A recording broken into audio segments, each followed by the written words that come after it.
En nuestro país nos enlazamos vía telefónica con Francisco Rivas, director general del Observatorio Nacional Ciudadano. Tocayo, ¿cómo estás? Un gusto saludarte. ¿Qué tal, Paco? Buenas noches para ti, para tu auditorio. Muchas gracias. A ver, de entrada, esto que me pregunto y que nos preguntamos mucho, ¿qué está pasando en México en estos primeros 28 días del año? Pues mira, lo que está pasando en México es exactamente lo que ha venido pasando. Tú ahorita hacías un recuento de las entidades en crisis, pero de la misma manera podemos hablar de los años en crisis, de la misma manera podemos hablar de los fenómenos criminales crecientes. México lleva 6 años en un proceso de descomposición muy importante. Recordarás que hacia el final del sexenio Calderón hubo una disminución de todos los delitos, es decir, de mediados de 2011 hasta el final de su administración, y luego durante los primeros 3 años y 4 meses, 5 meses de la administración de Peña, el homicidio doloso y otros delitos fueron cayendo a la baja, regresando casi a los niveles previos al sexenio Calderón, llegando casi a los niveles de la época de Fox. No obstante, pues precisamente el abandono de las instituciones de seguridad, los recortes presupuestales, la carencia de una estrategia clara en el sexenio de Peña, facilitó el crecimiento de los grupos delictivos. Las decisiones políticas de abandonar a ciertas entidades, como en su momento fue Guanajuato, sobre todo en la época de las elecciones, porque lo que quería en ese momento el PRI era ganar las elecciones en Guanajuato, abandonan a Guanajuato, dejan para un estado que tiene tantas ciudades, carreteras, refinería, grandes empresas, le dejan apenas 50 fuerzas federales para todo el estado por turno, es decir, 100 fuerzas federales. Pues obviamente la delincuencia se metió. Entra el sexenio de López Obrador con una herencia muy desgastada, una situación muy complicada, pero lejos de mejorar las cosas, López Obrador toma decisiones que empeoran todo. La desaparición de Policía Federal fue un error rotundo. El nombramiento de Durazo al frente de la Secretaría de Seguridad y Protección Ciudadana fue un error rotundo. El nombramiento del fiscal general fue un error rotundo. Y los recortes presupuestales que ha llevado a cabo esta administración no solo han debilitado a las fuerzas federales, sino que han puesto a estados y municipios en rodillas. A la fecha no contamos con una estrategia. A mitad del sexenio no se han publicado los planes sectoriales de seguridad. En este momento, insisto, estamos en el peor gasto en seguridad. Estamos gastando menos que en el sexenio de Fox para todo lo que tiene que ver con seguridad, y estamos gastando peor. Entonces, este conjunto de cosas, de nuevo también el gobierno federal en las elecciones pasadas apoya a los estados en donde hay una fuerte presencia de Morena y abandona a los estados de oposición. No es una sorpresa que Zacatecas esté en una crisis tan profunda, porque fue abandonada previa a las elecciones precisamente con el objetivo de reventar al gobierno local y a los posibles candidatos que provenían de del partido que no fuera Morena. Además, pues en las elecciones permiten el paso de la delincuencia organizada. La delincuencia organizada le ayuda a Morena a ganar muchas elecciones a lo largo del Pacífico.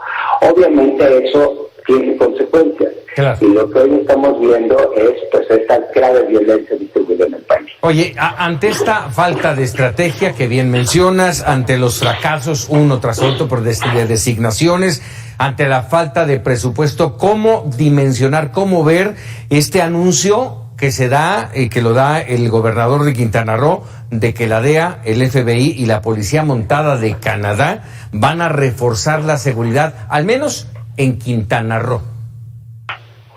Pues mira, yo creo que eso se tiene que aclarar, porque evidentemente las leyes mexicanas le impiden a los gobiernos internacionales operar libremente en el territorio nacional. Este debe ser un acuerdo que se debe dar en el marco de un gobierno federal que colabora con otros gobiernos. Es normal que Estados Unidos y que Canadá intenten saber qué está pasando en Quintana Roo e intenten tener una atención y una solución para la enorme cantidad de ciudadanos y de víctimas que han estado presentes en esa entidad. No obstante, pues sí es importante remarcarlo, que esto no puede ser una acción y una intervención directa del gobierno de los Estados Unidos y Canadá en Quintana Roo sin una claridad de qué competencias y de qué tipo asistencia van a dar.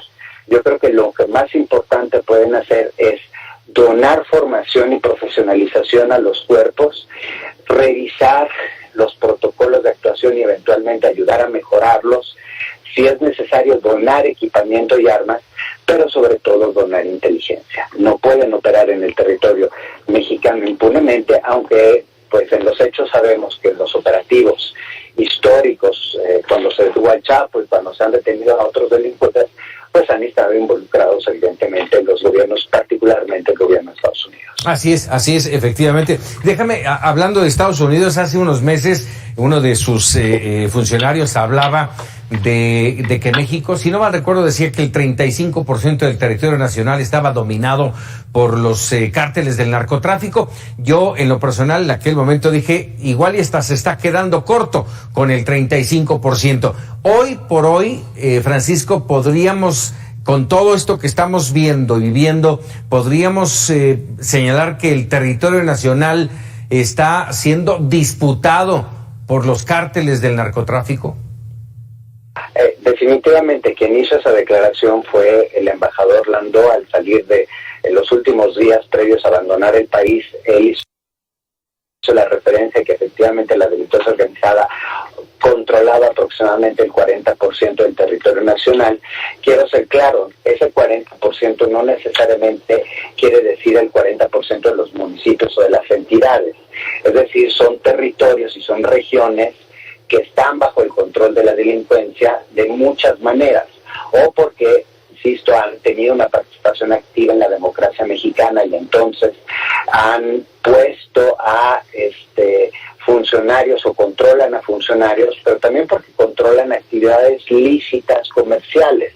Por ejemplo, en el área de atención a víctimas que tenemos en el observatorio hemos tenido una alta presencia de casos en donde en municipios del centro del país, del Estado de México, de Michoacán, de Guanajuato, de Hidalgo, de Puebla, se ha presentado secuestros, privaciones ilegales de la libertad de empresarios a los que les piden dejar de comprar cierto producto o dejar de vender cierto producto. ¿Por qué? Porque lo que buscan es favorecer a algún negociante que ha llegado a algún tipo de acuerdo comercial con la delincuencia.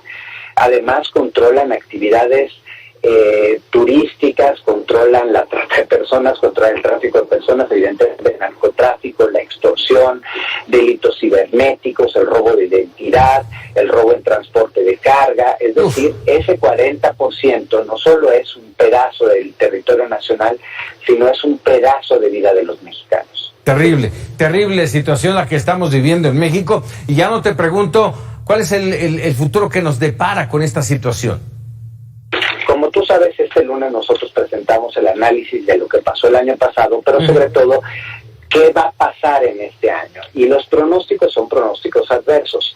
Uno de los aspectos que elaboramos, uno de los elementos que elaboramos fue precisamente generar un análisis de qué retos tendrán los nuevos gobernadores, los que competirán este año y ganarán las elecciones este año, no solo en términos de delitos, sino también en términos de municipios que deben tener atención.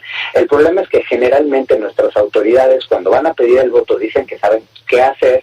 Una vez que ganan, lo único que no saben decir es que todo es culpa del pasado. Entonces, evidentemente sí tenemos un reto importante que debe ser atendido con mucha puntualidad por parte de las autoridades entrantes, y hoy las autoridades que siguen siendo autoridades y el gobierno federal deberían establecer un plan, porque si no las cosas hacia el final del semestre serán desastrosas. Ya a esta altura es el sexenio más violento de la historia del país. Oye, déjame decirte, Francisco, ya para concluir, dices tú que muchos de los gobernantes dicen que todos nos lo dejaron de atrás, las anteriores administraciones, y yo en lo personal concuerdo con ello, pero, ojo, ¿dónde está el trabajo de la actual administración?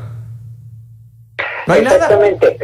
Exactamente, esa es la referencia, porque efectivamente, sí, Peña Nieto hereda un país desgastado por una guerra contra el narco. Es cierto, Calderón hereda un país en donde el gobierno de Fox no había hecho lo suficiente y entonces ya había hay que recordar que la violencia se desató antes de las elecciones de 2006. Claro.